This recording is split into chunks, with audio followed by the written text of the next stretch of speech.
You and feeling like he was just going to run right over you. Did you feel vindication from beating him the first time, and do you have to beat him the same or better this time to prove your point? I just have to go in there and do that, just be me. Last time, I went in there, and I know like everybody talks about it's an injury, but nobody talks about the first 5 rounds. So, for me, just to move there the office. You talk about yourself like you're just a regular bloke. You give I yourself am. not much credit. Don't believe the hype, man, because all this is just hype and bullshit. That's all this is. This is what the media love. This is what they buy. I am a regular person. I am just a good fighter. I'm a good, hard fighting man dealing with an amazing athlete. Tony, what's going to happen at the weigh-ins tomorrow? Just make sure he doesn't try and kiss me again. And then we'll have a fight on Saturday. But if a man tries to kiss me, then I'm going to react. But he said before the first fight, Tony Bellew was so predictable. I know what you're going to do. He found in a boxing ring, I'm not quite predictable at all. One thing that is predictable, if a man tries to put his lips on mine, I'm going to react. And it's just very lucky that I'm very aware of my surroundings and what I'm doing and where I am, that I didn't strike him. Because like I'm saying, what would you do if a man kissed you? Please tell me, what would you do? I'd be confused for a bit. Well, I ain't confused, because when you get so close to breath something left, I ain't confused about nothing. I'm just very happy that I was able to control the emotions and just happily remove them. How relieved are you that the Bellew Haye episode is finally coming to an end on Saturday?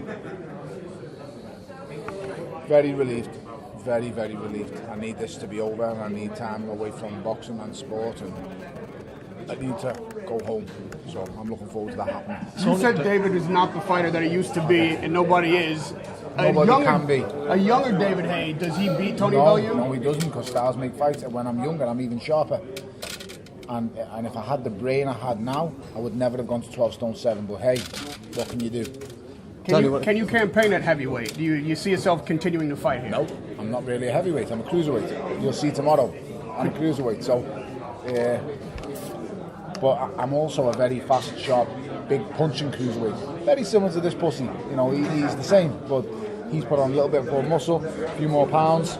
We'll just see tomorrow. You'll see on Saturday night who's the fresher, who's the younger, who's the sharper. You'll see Saturday night. All this talk, it's going to result down to Saturday night. Lastly, Deontay Wilder's not that much heavier than you are. Man, Could you fight him? Don't take weight as anything. Weight don't mean nothing, and I learned that from the first fight with David. Deontay Wilder weighed 15 stone 9 pounds. When he weighed in at that weight, Eddie Hearn texted me and said, "Tom, come on. Deontay Wilder's only 15 stone 9 pounds." You know what my reaction was? You fucking fight him then. You know what I'm saying? It's very easy to say a man's 15 stone 9 pounds, you fight him. He's got a foot reach advantage on each arm over me. That brother hugged me and his whole arms went round my body and he tickled his own chin. It was like a giant cricket had put his arms on me. I was scared. So, well, that's a joke. I wasn't scared, but I thought to myself, I ain't never playing around with you. I really do believe I could be making a fool of Deontay Wilder for about 7 rounds, maybe 8 at a push. But then he's going to get me. And he would render me unconscious when he does get me. So he's the most dangerous heavyweight to Anthony Joshua's career. He really is. He is that dangerous and that powerful. Technically, he's poor. He's really poor. But it actually works in his favour when you're as wild and unpredictable as he is. Make no mistake, Deontay Wilder is nobody's fool. He is very dangerous. He is very powerful.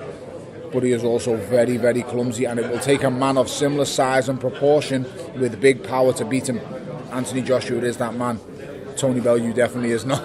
Tony, you spoke at a podcast I listened to in January where Radio you said that Rodney David Haye was Tony Bellew. You said David Haye was still the hardest person that ever hit you in sparring 10 years ago.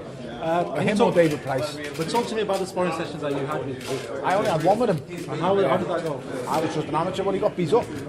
Simple as that.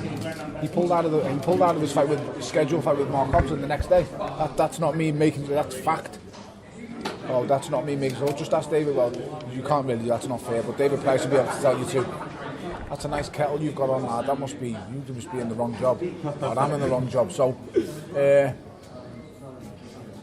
But that's a sparring session 13, 14 years ago, means nothing, in honesty. The only thing that sparring session confirmed to me was I can compete at the highest level and one day I will fight you and beat you. That's all that sparring session confirmed to me.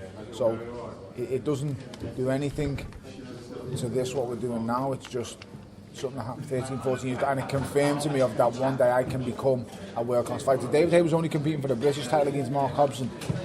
So, but I always knew David was going to be world-class. Hello, love.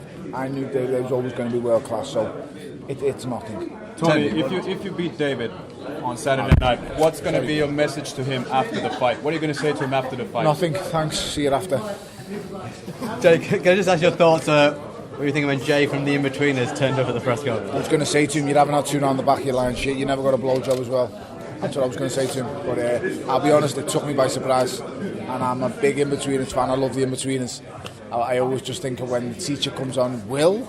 What did you just say, Will? When he calls Phil, the teacher Phil, and that's the first thing that comes to my mind. So first off, he is always and always will be a briefcase wanker, a stuck-up arsehole, Maz, whatever his name is, Matt Adam. Do you know what, I swear to God, I don't actually call him these names. You've just got to remember, the first fight we were dealing with a guy called Maz, and Eddie was telling me what he was saying, so it always stuck with me. I always thought he was Maz. His name's actually Adam, but his name's not even Adam, his name's Will Mackenzie. So it is what it is, mate. You know, it's all fun and games, and all is fair in love and war. Last question, please, boys. Finally, prediction on the big fight in the cruiserweight division, the final of the World Boxing Super Series. Usyk Gassiev. Usyk Gassiev's a really good fight. I think Alexander Usyk's ability to adapt and vary his game will be the difference on the night. I really do. So I'm looking forward to it. Now that it's been delayed, I'll probably be there. I'll speak to the organisers of it. Nisa and Calais are friends of mine. I'm pretty sure they would like me to go.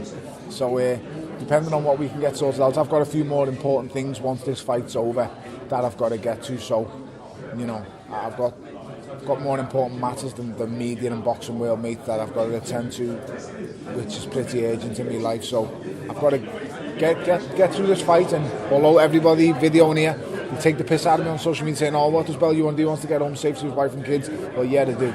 That's the most important thing, because believe it or not, some fighters don't ever return home. And they don't return home at the hands of very much lesser fighters than David Haye. David Haye is capable of doing that. So take note and that is my first and ultimate goal, just to get home. After that, it's to win. And after that, it's to talk about Usyk and Gassiev. So good luck, guys. Thank you very much for having me. Thank you all for coming. I appreciate it so much, and I'm not sure if he'll give you the same time that I will, but I thank everyone. You're helping us get the sport out there and grow it. Thank you, brother. Thank you very much.